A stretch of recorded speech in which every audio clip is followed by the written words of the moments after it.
Hi, and welcome to our Week 3 video for Knowing God by Name. This week you're going to learn about 5 incredible attributes of God. He is the God who's all-present. He's the God who sees you.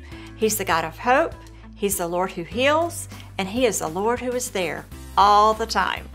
Now, one thing we need to remember as we're studying the names of God is that He never changes. When we read a passage in the Bible about a particular name of God that reflects a certain aspect of who He is, that is just as true today as it was in the beginning of time. Now, I don't know about you, but sometimes I wish things would just stay the same. I remember the year my son went off to college. It seemed like everything in my life changed. I changed positions at the ministry where I worked. My golden retriever that I'd had for 13 years died. My first book went out of print. The grocery store quit carrying my favorite coffee, and Redline, well, they had the nerve to discontinue the eyeliner that I've been using for 10 years. And like a little girl having a hissy fit, I whined, doesn't anything ever stay the same? Isn't there one thing that I can count on being the same today, like it was yesterday?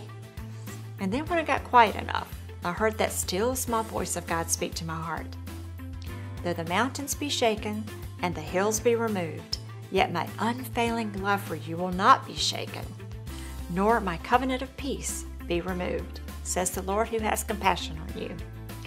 See, there is one thing that'll never change, and that's God's unfailing love and His care for His children.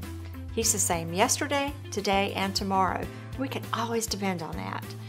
Each and every facet of God's character that you're studying will remain steadfast and true no matter what else in your life doesn't.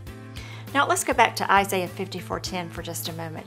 God said, though the mountains be shaken and the hills be removed, yet my unfailing love for you will not be shaken.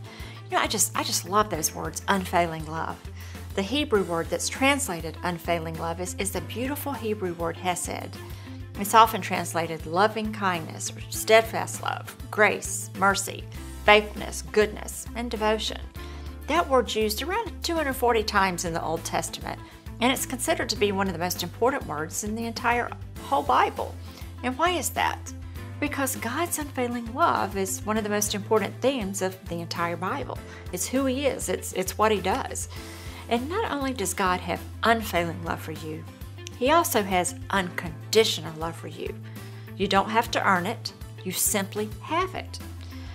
I think for most of us, we live in a world of performance-based acceptance. Now, that means that we perform to be accepted by others. We make good grades and Mommy's proud of us. We look pretty and Daddy smiles. We do a good job at work and the boss is pleased. We serve at church and the committee applauds. Unfortunately, that sense of having to perform well to be accepted by people can easily roll over to our relationship with God. And we falsely believe that we have to perform well to be loved and accepted by Him. And you know what? Nothing can be further from the truth. As a result, what happens to us sometimes is we strive to obtain something that we already have, and that's God's unconditional love. My friend Annabelle was a woman who loved God, but you know what? She had trouble accepting that God could really love her. She knew those Bible verses that talked about God's unconditional love for her, and yet she knew herself, and she doubted a God who knew her innermost thoughts would approve of her. The root of her problem was how she saw God and how she believed that God saw her. She believed that she had to earn His love. Then God used a very special person to help Annabelle understand the depths of His love for her. It was her second child, Mason.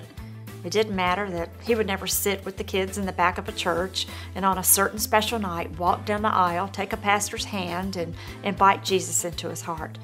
It was entirely irrelevant that he couldn't quote a single Bible verse, that he would never go to high school, or that he would never be a dad.